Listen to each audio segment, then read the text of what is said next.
You knew the moment the retirement account flickered. 2 weeks before her smile changed and 3 weeks before the wire confirmation buried itself inside the system logs. She moved fast, transferring everything through a shell account masked under a luxury import alias that hadn't filed taxes in years. The numbers didn't scream, they whispered. A subtle slide of 6 figures to a destination that smelled like cologne, betrayal, and a penthouse suite you'd never stepped into. You didn't confront her. You went quiet. And that's exactly what made her feel safe. They thought you were still naive, unaware of the late-night board meetings she kept inventing. The upscale gifts that began appearing under fake names and fake apologies. The kind of silence you kept wasn't ignorance. It was collection.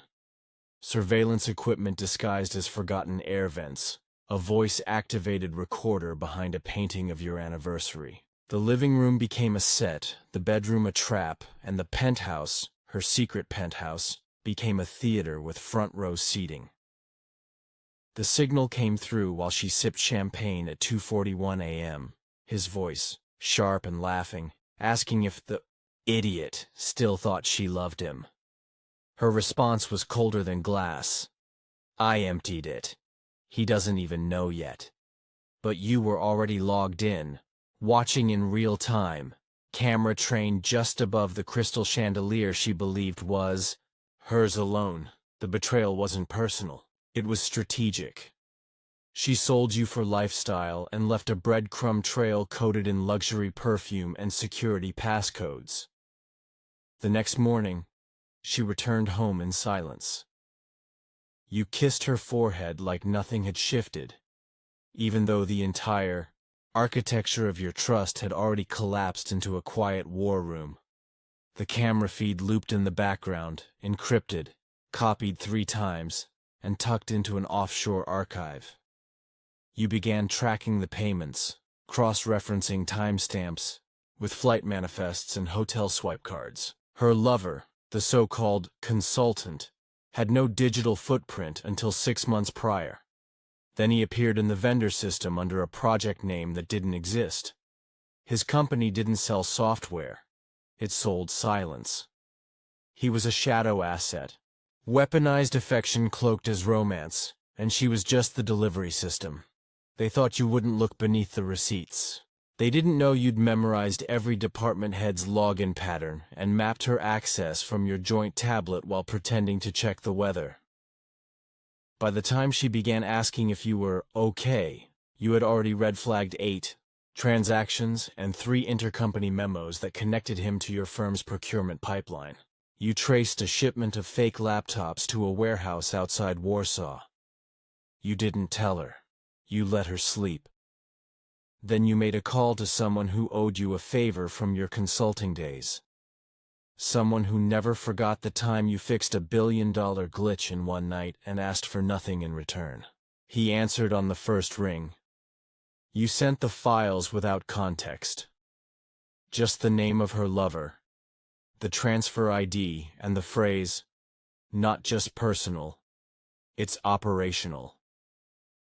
The silence that followed meant one thing. He understood. That same night, she laughed in her sleep. She dreamt of a future you were no longer in, and you recorded every moment. The boardroom lights flickered like they knew what was coming. Across the city, a redacted PDF hit an executive desk with a sound like an axe through glass. The man reading it didn't blink. He picked up the phone and dialed internal security with a voice soaked in steel. The camera in your living room caught her humming. You smiled. Because everything she bought, everything she gifted him, everything she paid for, was now itemized and weaponized. The surveillance footage showed her handing him a watch. Your footage showed him installing malware on your company's laptop. And in the final frame before the lights cut, your wife said, "He'll never know." But you always knew. You knew his face before you ever saw it, because you'd seen the damage he left behind in 3 other companies now under quiet investigation. His fingerprints were never literal, but digital, The way contracts went missing, how payments were routed through Latvian consultancies that never returned emails, how a tech firm's quarterly loss always traced back to a vendor no one remembered. Approving. He was a ghost with perfect teeth and a name that changed depending on who was asking. They thought he was just a fling, a romantic detour. But his smile was a razor tucked in roses, and she brought him right into your house in your company disguised as a whisper. You watched them dine from a vantage point hidden in the chandelier's reflection, captured from a mirror you installed weeks before she confessed her need for space. They laughed about compliance reports like punchlines, clinked glasses over vendor approvals, and toasted with the same champagne you once used to celebrate paying off your first mortgage. The wine was sweet. The irony, sweeter. The lovers, alias Mark DeLuca, appeared in a dormant supplier record connected to expedited server shipments routed through a firm named Wesk Technologies. You followed the chain. Wesk was a paper company run from a storage unit. Its registered agent had been dead 3 years. Every contract bore the same signature, digitized, applied through a compromised admin account that, surprise, your wife had access to during her strategic vendor reviews. The invoices were fake. The payments were real. One of those payments bought her a diamond bracelet. Another funded a corporate espionage breach. You traced it backward, line by line, and found something no one was meant to see. Her login was used to approve a shipment that never arrived, for a system that never existed, signed off during a conference trip where Mark was also staying. Same floor, same timestamp, same fraud. They thought they were untouchable. That love cloaked in tech jargon couldn't be traced. But your eyes were no longer watching as a husband. You were watching as an architect of retribution. The signal came through at 3:07 a.m., an internal alert coded in red, triggered by a mismatched vendor ID attempting a duplicate invoice. You rerouted the signal to an offline server, printed the metadata, filed it under her name in a folder labeled Reckoning. You didn't flinch when she told you Mark was just a consultant. You didn't blink when she said she needed autonomy. You simply nodded, the way a general nods before a drone strike. She had made her choices. Now she'd meet their consequences. The first executive you spoke to denied everything. The second didn't. He invited you to a parking garage 3 levels below the company's West building. No cameras, no records. He handed you a file in a sealed envelope marked Confidential, Level 9. Inside, surveillance photos from a private investigator hired 6 months earlier to follow Mark on suspicion of corporate theft. One photo showed Mark kissing your wife outside an art gallery. Another showed him meeting with your competitor's CTO the following morning. You slid the envelope back across the table. "Give me 3 weeks," you said. He didn't ask what for. They thought the quiet was safety, that the silence around your investigation meant ignorance or mercy.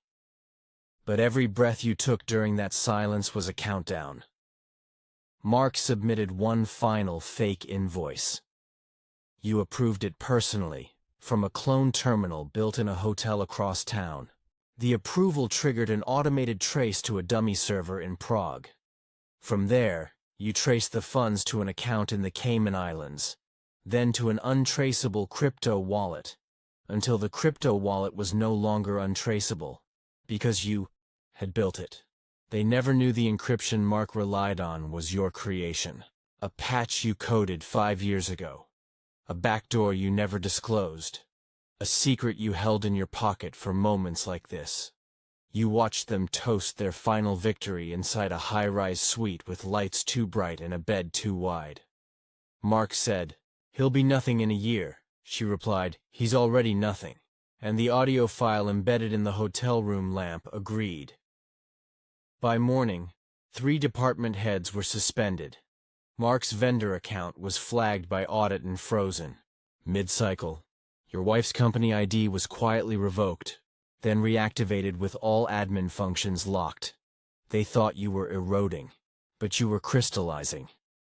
In a quiet apartment downtown, you printed the last invoice, drew a red line through it, and waited.